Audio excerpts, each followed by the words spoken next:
Hello friends, welcome back to the new video. In this video guys, I am going to show you guys how can you set your default display size in your Motorola phone. Guys, you want to set guys your default display size, so guys you can set. And guys, now let's see how to set default display size in our Motorola phone. Guys, in this video guys, I am going to show you friends. So before starting video friends, I want to tell you guys, if you're new in my channel, so guys, first of all go and subscribe my channel, click the bell icon and like my video. So friends, now let's start the video. So when first of all open your phone setting, then guys you can see your display setting. So guys tap here, guys click on advanced setting and guys scroll it. Guys you can see your display size, so guys tap here.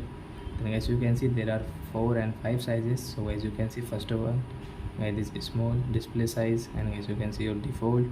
Guys you can see your large and guys larger and larger size. So guys we will click on guys your default and guys come back.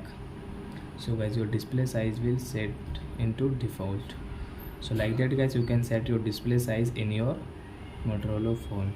So I hope friends you have understood how to set default display size in your Motorola phone. So that's it guys, thanks for watching. Bye bye friends.